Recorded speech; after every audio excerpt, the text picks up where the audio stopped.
वही पूरे देश का सबसे बड़ा दुश्मन बन चुका है, तो आप क्या करेंगे? और अगर उसी इंसान ने आपको बचपन से पाला हो, आपको लड़ना सिखाया हो और आपको दुनिया का सबसे खतरनाक एजेंट बनाया हो, तब आपका फैसला क्या होगा? आज की कहानी एक ऐसी लड़की की है जो अपने बाबा पर आंख बंद करके भरोसा करती है, लेकिन धीरे धीरे उसके सामने ऐसे राज खुलते हैं जो उसकी पूरी दुनिया हिलाकर रख देते हैं। एक तरफ है देश की सुरक्षा, दूसरी तरफ है उसका परिवार, और बीच में छिपा है एक ऐसा सीक्रेट प्रोजेक्ट जो सिर्फ भारत ही नहीं बल्कि पूरी दुनिया का भविष्य बदल सकता है। इस कहानी में आपको देखने को मिलेगा हाई वोल्टेज एक्शन, खतरनाक स्पाई मिशन, तगड़े ट्विस्ट, इमोशनल मोमेंट्स और एक ऐसा क्लाइमैक्स जो आखिरी मिनट तक आपको स्क्रीन से नजरें हटाने नहीं देगा। तो बिना किसी देरी के चलिए शुरू करते हैं अल्फा की पूरी कहानी। फिल्म की शुरुआत एक कॉलेज से होती है जहां परीक्षा चल रही होती है। परीक्षा के दौरान कुछ छात्र नकल करने की कोशिश करते हैं, लेकिन क्लास में मौजूद प्रोफेसर उन्हें ऐसा करने से रोक देते हैं। ये बात उन छात्रों को बिल्कुल पसंद नहीं आती। कॉलेज खत्म होने के बाद वे सभी छात्र बाहर प्रोफेसर का इंतजार करते हैं। जैसे ही प्रोफेसर कॉलेज से बाहर निकलते हैं, वे लोग उन पर हमला कर देते हैं और उन्हें बुरी तरह पीटना शुरू कर देते हैं। लेकिन तभी वहां एक लड़की पहुंचती है जिसका नाम सीता होता है। सीता देखते ही देखते उन सभी लड़कों की पिटाई कर देती है।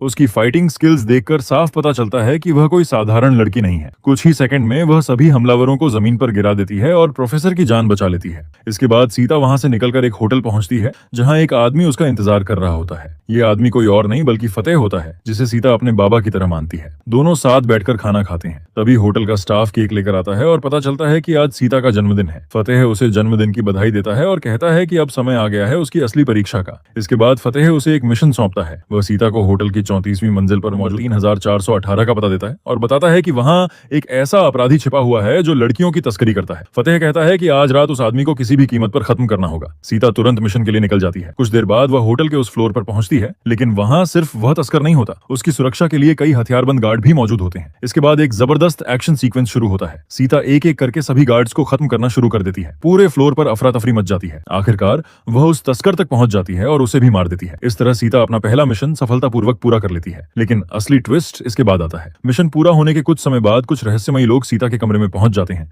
और उसे गन पॉइंट पर ले लेते हैं। ऐसा लगता है कि अब सीता का बचना मुश्किल है, लेकिन तभी दरवाजा खुलता है और वहां फतेह पहुंच जाता है। फतेह कुछ ही सेकंड में उन सभी हमलावरों को मार देता है। इसके बाद वह मुस्कुराते हुए सीता की तरफ देखता है और कहता है, हैप्पी बर्थडे बेटा। यहीं से हमें समझ आता है कि यह पूरा मिशन सिर्फ एक टेस्ट था, ताकि फतेह ये देख सके कि सीता अब एक असली एजेंट बनने के लिए तैयार है या नहीं। इसके बाद कहानी कई साल पीछे चली जाती है, जहां हमें सीता का बचपन देखने को मिलता है। फ्लैशबैक में दिखाया जाता है कि जब सीता छोटी थी तब उसे लड़ना तो दूर, खुद पर भरोसा करना भी ठीक से नहीं आता था। लेकिन फतेह शुरू से ही उसे एक साधारण लड़की नहीं बल्कि एक खतरनाक एजेंट बनाना चाहता था। इसीलिए वह बहुत कम उम्र से ही सीता की ट्रेनिंग शुरू कर देता है। शुरुआत में सीता ट्रेनिंग के दौरान बार बार असफल होती है। कभी वह फाइट हार जाती है, कभी दौड़ पूरी नहीं कर पाती और कभी हथियारों को ठीक से इस्तेमाल नहीं कर पाती। लेकिन फतेह उसे हार मानने का मौका नहीं देता। वह रोज उसे बॉक्सिंग, मार्शल आर्ट्स, हथियार चलाना, निशाना लगाना और मुश्किल परिस्थितियों में जिंदा रहना सिखाता है। कई बार ट्रेनिंग इतनी खतरनाक होती है कि सीता बुरी तरह घायल हो जाती है। एक बार तो उसका हाथ भी फ्रैक्चर हो जाता है। ठीक होते ही फतेह उसे फिर से ट्रेनिंग ग्राउंड में ले आता है। धीरे धीरे साल गुजरते हैं और सीता पहले से ज्यादा मजबूत, तेज और खतरनाक बनती चली जाती है। अब वह एक ऐसी एजेंट बन चुकी होती है जो अकेले कई दुश्मनों का सामना कर सकती है। यहीं से फिल्म में धीरे धीरे फतेह के अतीत की झलक दिखनी शुरू होती है। हमें पता चलता है कि फतेह कोई साधारण इंसान नहीं था। वह पहले भारतीय सेना में काम कर चुका था और बाद में देश की सबसे खुफिया एजेंसियों में से एक का हिस्सा बन गया था। अपने करियर के दौरान उसने कई ऐसे मिशन पूरे किए थे जिन्हें लगभग असंभव माना जाता था। उसकी बहादुरी और तेज दिमाग की वजह से सरकार ने उसे एक बेहद गोपनीय प्रोजेक्ट की जिम्मेदारी दी थी। इस प्रोजेक्ट का नाम था अल्फा प्रोग्राम। ये एक सीक्रेट स्पाई प्रोग्राम था जिसका उद्देश्य भविष्य के लिए ऐसे एजेंट तैयार करना था जो सामान्य सैनिकों से कहीं ज्यादा सक्षम हो। फतेह इस प्रोग्राम का सबसे महत्वपूर्ण हिस्सा बन जाता है। उसकी देखरेख में कई नई तकनीकें और विशेष हथियार विकसित किए जाते हैं। लेकिन सब कुछ तब बदल जाता है जब एक बेहद महत्वपूर्ण मिशन अचानक असफल हो जाता है। दरअसल मिशन शुरू होने से पहले ही उसकी सारी जानकारी दुश्मनों तक पहुंच जाती है। नतीजा यह होता है कि कई एजेंट मारे जाते हैं और ऑपरेशन पूरी तरह फेल हो जाता है। सरकार और एजेंसी इस असफलता का जिम्मेदार फतेह को ठहरा देती है। हालांकि फतेह जानता था कि असली वजह कोई गद्दार था जिसने मिशन की जानकारी लीक की थी, लेकिन उसकी बात पर कोई भरोसा नहीं करता। कुछ समय बाद अल्फा प्रोग्राम को बंद कर दिया जाता है। यही वह पल होता है जब फतेह के अंदर बदले की आग पैदा होती है। उसे यकीन था कि उसके साथ एक बड़ी साजिश हुई है और इस साजिश में सिर्फ एक व्यक्ति नहीं बल्कि कई ताकतवर लोग शामिल हैं। इसी वजह से वह वर्षों तक छिपकर उन लोगों को खोजता रहता है जिन्होंने उसकी जिंदगी बर्बाद की थी। दूसरी तरफ वर्तमान में सीता लगातार अलग अलग मिशन पूरे कर रही होती है। ऐसे लोगों को मारती है जिनके बारे में फतेह कहता है कि वे देश के दुश्मन हैं। सीता को लगता है कि वह सही काम कर रही है, लेकिन उसे नहीं पता कि वह धीरे धीरे फतेह के निजी बदले का हिस्सा बनती जा रही है। इसी बीच कहानी में एक नई लड़की की एंट्री होती है। इस लड़की का नाम होता है अंशु। अंशु भी एक बेहद प्रशिक्षित एजेंट होती है, लेकिन उसका मिशन सीता से बिल्कुल अलग होता है। वह सीता को रोकना चाहती है। पहली बार जब दोनों आमने सामने आती हैं, तो उनके बीच जबरदस्त हाथापाई शुरू हो जाती है। दोनों की फाइट काफी शानदार दिखाई जाती है। काफी देर तक चलने वाली इस लड़ाई में कोई भी आसानी से हार नहीं मानता। आखिरकार दोनों अलग हो जाती हैं, लेकिन अंशु जाते जाते सीता से एक बात जरूर कहती है। वह कहती है कि जिस इंसान पर वह सबसे ज्यादा भरोसा करती है, वही एक दिन पूरे देश के लिए सबसे बड़ा खतरा साबित होने वाला है। सीता को यह बात बिल्कुल पसंद नहीं आती, क्योंकि उसके लिए फतेह सिर्फ एक एजेंट नहीं बल्कि उसका बाबा है। वह अंशु की बातों को झूठ समझकर नजरअंदाज कर देती है, लेकिन उसे नहीं पता कि बहुत जल्द उसकी पूरी दुनिया बदलने वाली है और आने वाले समय में उसे एक ऐसी सच्चाई का सामना करना पड़ेगा जो उसके अपने अस्तित्व पर सवाल खड़े कर देगी। इसके बाद कहानी और ज्यादा दिलचस्प हो जाती है। अंशु से मुलाकात के बाद भी सीता उसकी बातों पर भरोसा नहीं करती। उसे लगता है कि अंशु सिर्फ उसके और फतेह के बीच गलतफहमी पैदा करना चाहती है, लेकिन दूसरी तरफ अंशु लगातार सीता पर नजर रख रही होती है। उसे पता था कि अगर सीता को जल्द नहीं रोका गया तो वह अनजाने में एक बहुत बड़े खतरे का हिस्सा बन जाएगी। कुछ दिनों बाद सीता एक और मिशन पर जाती है, लेकिन इस बार अंशु पहले से उसकी राह में मौजूद होती है। दोनों के बीच फिर से जबरदस्त लड़ाई होती है। इस बार लड़ाई पहले से भी ज्यादा खतरनाक दिखाई जाती है। कभी दोनों हाथों से लड़ती हैं, तो कभी चाकू और हथियारों का इस्तेमाल करती हैं। आखिरकार अंशु किसी तरह सीता को रोक लेती है, लेकिन उसे मारने के बजाय वह उसे एक सच्चाई बताने की कोशिश करती है। अंशु कहती है कि फतेह अब वह इंसान नहीं रहा जिसे सीता अपना बाबा समझती है। वह बताती है कि अल्फा प्रोग्राम को बंद करने के पीछे सिर्फ राजनीति नहीं थी, उस प्रोग्राम के कारण सैकड़ों लोगों की जान गई थी। अंशु के मुताबिक फतेह धीरे धीरे अपने मिशन से भटक गया था, लेकिन सीता एक बार फिर उसकी बातों को मानने से इनकार कर देती है। इसके बाद अंशु उसे मिलवाना चाहती है। वह कहती है कि अगर सीता सच जानना चाहती है तो उसे रॉ चीफ से मिलना होगा। शुरुआत में सीता तैयार नहीं होती, लेकिन आखिरकार वह मिलने के लिए मान जाती। हालांकि जब वह तय जगह पर पहुंचती है, तब तक रॉ चीफ वहां नहीं पहुंच पाता। सीता कुछ देर इंतजार करती है और फिर वहां से चली जाती है। उधर थोड़ी देर बाद रॉ चीफ वहां पहुंचता है। जब उसे पता चलता है कि सीता जा चुकी है, तो वह अंशु से कहता है हमें उसे किसी भी कीमत पर रोकना होगा। इसके बाद रॉ चीफ फतेह की पूरी फाइल खोलता है।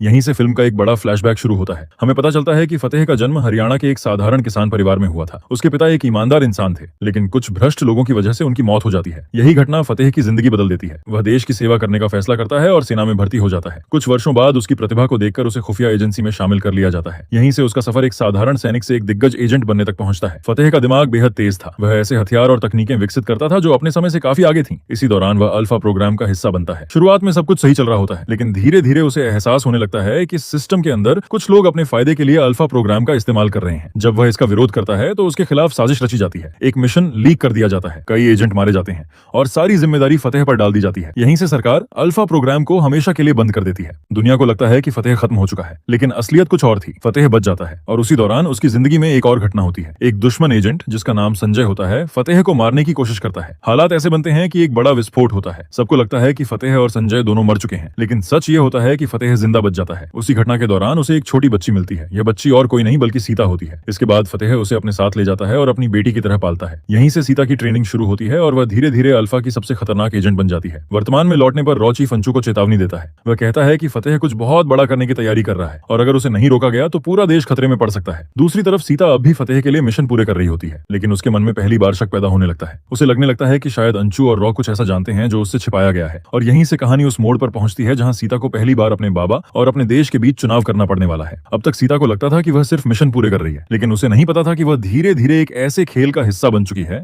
जिसकी कीमत पूरा देश चुका सकता है। इसी बीच फिल्म हमें अफगानिस्तान के घने जंगलों और पहाड़ों के बीच बने एक गुप्त ठिकाने पर ले जाती है। यह जगह बाहर से एक साधारण सैन्य कैंप जैसी दिखाई देती है, लेकिन अंदर का नजारा पूरी तरह अलग होता है। यहाँ अल्फा प्रोग्राम का नया बेस बनाया गया होता है। विशाल ट्रेनिंग ग्राउंड, भारी हथियार, सैकड़ों प्रशिक्षित सैनिक और सबसे महत्वपूर्ण एक हाईटेक लैब जहाँ कुछ खतरनाक प्रयोग चल रहे होते हैं। यहीं हमें पहली बार फतेह के असली मिशन की झलक देखने को मिलती है। लैब के अंदर वैज्ञानिक अलग अलग लोगों पर एक विशेष सीरम का परीक्षण कर रहे होते हैं। इन लोगों में कई देशों के लोग शामिल होते हैं। फतेह का उद्देश्य एक ऐसी सेना तैयार करना होता है जो सामान्य इंसानों से कई गुना ज्यादा शक्तिशाली हो। ऐसे सैनिक जो दर्द को सह सकें, जिनकी ताकत असाधारण हो और जिन्हें युद्ध के मैदान में हराना लगभग नामुमकिन हो। लेकिन पहला परीक्षण पूरी तरह असफल हो जाता है। सीरम सही तरीके से काम नहीं करता। कुछ टेस्ट सब्जेक्ट्स की हालत बिगड़ जाती है और पूरा प्रयोग रोकना पड़ता है। जांच करने पर वैज्ञानिकों को पता चलता है कि फॉर्मूले में एक बेहद दुर्लभ केमिकल की कमी है। अगर वह केमिकल मिल जाए तो यह प्रयोग सफल हो सकता है। यहीं पर फतेह सीता को एक नया मिशन सौंपता है। उसे भारत जाकर वह दुर्लभ केमिकल लाना होगा। सीता बिना कोई सवाल किए मिशन के लिए निकल पड़ती है, लेकिन इस बार उसकी राह में फिर से अंशु आ जाती है। अंशु को पहले से पता होता है कि सीता किस मिशन पर निकली है। वह हर कीमत पर उसे रोकना चाहती है। इसके बाद दोनों के बीच फिल्म का एक और शानदार एक्शन सीक्वेंस देखने को मिलता है। इस बार लड़ाई पहले से कहीं ज्यादा खतरनाक होती है। दोनों एजेंट्स अपनी पूरी ताकत लगा देती हैं। कभी मुक्कों से हमला होता है, कभी चाकू से, तो कभी हाईटेक गैजेट्स का इस्तेमाल किया जाता है। काफी देर तक चलने वाली इस लड़ाई के बाद भी अंशु सीता को रोक नहीं पाती। आखिरकार सीता वह केमिकल हासिल कर लेती है और वापस अफगानिस्तान पहुंच जाती है। फतेह तुरंत लैब में प्रयोग दोबारा शुरू कर देता है। इस बार सब कुछ योजना के अनुसार होता है। सीरम सफल हो जाता शुरू कर देता है। इस बार सब कुछ योजना के अनुसार होता है। सीरम सफल हो जाता है। एक एक करके सैनिकों पर इसका असर दिखाई देने लगता है। धीरे धीरे फतेह के पास ऐसी सेना तैयार हो जाती है जो सामान्य सैनिकों से कहीं ज्यादा ताकतवर होती है। यहीं से फिल्म का सबसे बड़ा ट्विस्ट शुरू होता है।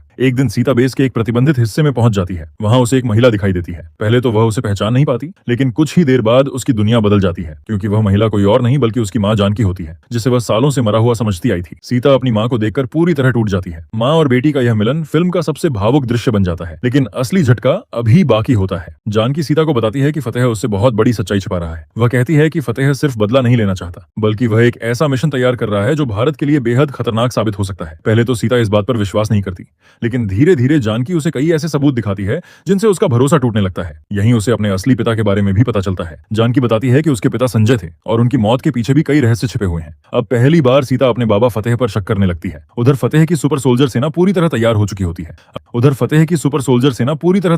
होती है। अगर यह सेना किसी भी देश के खिलाफ इस्तेमाल की जाती तो उसे रोकना बेहद मुश्किल होता। यहीं पर सीता फैसला करती है कि उसे पूरी सच्चाई जाननी होगी। इसीलिए वह एक बार फिर अंशु से संपर्क करती है। इस बार दोनों दुश्मनों की तरह नहीं बल्कि सहयोगियों की तरह मिलती हैं। अब उनका लक्ष्य सिर्फ एक होता है, फतेह के असली मिशन का पता लगाना। दोनों रॉ से संपर्क करती हैं। रॉ चीफ उनकी बात सुनने के बाद कहता है कि अब मामला उनकी सोच से भी ज्यादा बड़ा हो चुका है और अगर फतेह को रोकना है तो उन्हें एक ऐसे एजेंट की जरूरत पड़ेगी जो उसके बराबर का हो। इसके बाद रॉ चीफ उन्हें एक गुप्त लोकेशन पर भेजता है जहां कोई उनका इंतजार कर रहा होता है। सीता और अंशु उस जगह पहुंचती हैं। चारों तरफ सन्नाटा होता है। तभी पीछे से किसी के कदमों की आवाज सुनाई देती है। दोनों मुड़कर देखती हैं और यहीं फिल्म में होती है एक धमाकेदार एंट्री। उनके सामने खड़ा होता है रॉ का सबसे खतरनाक एजेंट कबीर। लेकिन कबीर आते ही ऐसा खुलासा करता है जिससे पूरी कहानी बदल जाती है। वह सीता की तरफ देखकर कहता है, तुम सोच रही हो कि फतेह भारत पर हमला करना चाहता है, लेकिन सच इससे कहीं ज्यादा खतरनाक है। सीता हैरान रह जाती है और फिर कबीर एक गोपनीय फाइल उनके सामने रखता है। उस फाइल पर सिर्फ 2 शब्द लिखे होते हैं, प्रोजेक्ट कल्कि। यहीं पर फिल्म का पहला बड़ा अध्याय खत्म होता है और कहानी एक ऐसे रहस्य की तरफ बढ़ती है जो सिर्फ भारत ही नहीं बल्कि पूरी दुनिया का भविष्य बदल सकता है। कबीर के सामने रखी हुई प्रोजेक्ट कल्कि की फाइल देखकर सीता और अंशु दोनों हैरान रह जाती हैं, क्योंकि अब तक उन्हें लग रहा था कि फतेह का लक्ष्य सिर्फ बदला लेना है या फिर भारत के खिलाफ कोई बड़ा हमला करना है, लेकिन सच्चाई इससे कहीं ज्यादा बड़ी होती है। कबीर फाइल खोलता है और बताता है कि प्रोजेक्ट कल्कि कोई साधारण ऑपरेशन नहीं बल्कि दशकों पुराना एक गुप्त प्रोजेक्ट है जिसके बारे में दुनिया की बहुत कम एजेंसियां जानती हैं। शुरुआत में इस प्रोजेक्ट का उद्देश्य दुनिया को सुरक्षित बनाना था। इसका मकसद था बड़े युद्धों, आतंकी हमलों और वैश्विक संकटों को होने से पहले रोकना। लेकिन समय के साथ यह प्रोजेक्ट गलत लोगों के हाथों में चला गया। धीरे धीरे प्रोजेक्ट कल्कि दुनिया की बड़ी घटनाओं को नियंत्रित करने लगा, सरकारों को प्रभावित किया जाने लगा, युद्धों को दिशा दी जाने लगी और पर्दे के पीछे बैठकर कुछ लोग पूरी दुनिया की राजनीति और सुरक्षा व्यवस्था को अपने हिसाब से चलाने लगे। सबसे चौंकाने वाली बात यह होती है कि फतेह कभी इस प्रोजेक्ट का हिस्सा रह चुका था। यहीं से सीता के सामने पहली बार एक नया सवाल खड़ा हो जाता है। अगर फतेह कभी इस प्रोजेक्ट का हिस्सा था तो वह अब इसके खिलाफ क्यों खड़ा है, और अगर वह इसके खिलाफ है तो फिर वह इतनी खतरनाक सेना क्यों तैयार कर रहा है। कबीर बताता है कि फतेह ने सालों पहले प्रोजेक्ट कल्कि की सच्चाई दुनिया के सामने लाने की कोशिश की थी, लेकिन उसके खिलाफ साजिश रच दी गई। अल्फा प्रोग्राम को बंद कर दिया गया, उसकी पहचान मिटा दी गई और पूरी दुनिया को यह यकीन दिला दिया गया कि फतेह ही असली गद्दार है। यहीं से फतेह और सिस्टम के बीच युद्ध शुरू हुआ। लेकिन समय के साथ फतेह का तरीका भी बदल गया। वह सच सामने लाना चाहता था, लेकिन उसने इसके लिए हिंसा और बदले का रास्ता चुन लिया। दूसरी तरफ अफगानिस्तान में फतेह अपनी सुपर सोल्जर सेना के साथ अंतिम तैयारी कर रहा होता है, लेकिन अब हमें पता चलता है कि उसका असली निशाना भारत नहीं है, उसका लक्ष्य है प्रोजेक्ट कल्कि का केंद्रीय नियंत्रण केंद्र, एक ऐसी गुप्त जगह जहां से दुनिया भर की संवेदनशील जानकारी नियंत्रित की जा रही है। उधर सीता का मन पूरी तरह उलझ चुका होता है। एक तरफ उसकी माँ की बातें हैं, दूसरी तरफ फतेह का प्यार और उसकी परवरिश, और तीसरी तरफ कबीर द्वारा दिखाई गई सच्चाई। अब उसे समझ नहीं आ रहा होता कि आखिर सही कौन है और गलत कौन। इसी बीच कबीर को एक गुप्त संदेश मिलता है। उस संदेश में सिर्फ एक लोकेशन होती है और साथ में एक लाइन लिखी होती है, अगर दुनिया को बचाना है तो देर मत करना। कबीर, सीता और अंशु तुरंत उस लोकेशन पर पहुंचते हैं। यही प्रोजेक्ट कल्कि का असली मुख्यालय होता है। यह जगह बाहर से एक परित्यक्त रिसर्च सेंटर जैसी दिखाई देती है, लेकिन अंदर दुनिया की सबसे आधुनिक तकनीक मौजूद होती है। सबसे पहले फतेह अपनी अल्फा आर्मी के साथ अंदर घुसता है। इसके बाद फिल्म का सबसे बड़ा एक्शन ब्लॉक शुरू होता है। कॉरिडोर में गोलियां चलने लगती हैं, चारों तरफ धमाके होने लगते हैं। फतेह के सुपर सोल्जर्स सुरक्षा बलों से भिड़ जाते हैं। हालांकि उनकी ताकत असाधारण होती है, लेकिन प्रोजेक्ट कल्कि की सुरक्षा व्यवस्था भी बेहद खतरनाक होती है। इधर कबीर, सीता और अंशु भी कॉम्प्लेक्स के दूसरे हिस्से से अंदर प्रवेश करते हैं। उनका लक्ष्य सीधे कंट्रोल सेंटर तक पहुंचना होता है। रास्ते में उन्हें कई सुरक्षा परतों को पार करना पड़ता है। कहीं स्वचालित हथियार लगे होते हैं तो कहीं हाईटेक सुरक्षा सिस्टम उनका रास्ता रोकने की कोशिश करते हैं, लेकिन तीनों किसी तरह आगे बढ़ते रहते हैं। इसी दौरान सीता की मुलाकात एक बार फिर फतेह से होती है। कई सालों बाद पहली बार दोनों एक मिशन के बीच आमने सामने खड़े होते हैं। सीता अब भी जवाब चाहती है। वह जानना चाहती है कि आखिर फतेह सच में क्या चाहता है। फतेह उसकी तरफ देखकर कहता है कि उसने जो कुछ भी किया वह दुनिया को बचाने के लिए किया, लेकिन सिस्टम ने उसे हमेशा गद्दार साबित करने की कोशिश की। सीता उससे पूछती है कि अगर उसका मकसद सही था तो उसने इतनी हिंसा और तबाही क्यों मचाई। आई। फतेह कुछ पल चुप रहता है, फिर कहता है, कभी कभी सच तक पहुंचने के लिए गलत रास्ते चुन लिए जाते हैं। यह सुनकर सीता समझ जाती है कि फतेह पूरी तरह गलत नहीं है, लेकिन वह पूरी तरह सही भी नहीं है। तभी अचानक पूरे कॉम्प्लेक्स में चेतावनी सायरन बजने लगते हैं, लाल लाइटें चमकने लगती हैं और एक कंप्यूटराइज्ड आवाज पूरे परिसर में गूंजती है, कल की प्रोटोकॉल एक्टिवेटेड। यह सुनते ही कबीर के चेहरे का रंग उड़ जाता है, क्योंकि वह समझ जाता है कि प्रोजेक्ट कल की अपना अंतिम चरण शुरू कर चुका है। अगर यह प्रक्रिया पूरी हो गई तो दुनिया भर के महत्वपूर्ण नेटवर्क उसके नियंत्रण में चले जाएंगे। अब फतेह, सीता, कबीर और अंशु पहली बार एक ही लक्ष्य के लिए लड़ने पर मजबूर हो जाते हैं। चारों तेजी से कंट्रोल सेंटर की तरफ बढ़ते हैं, लेकिन जैसे ही वे मुख्य कक्ष तक पहुंचते हैं, उनके सामने ऐसा सच आता है जिसकी उन्होंने कल्पना भी नहीं की होती, और फिल्म यहीं खत्म हो जाती है।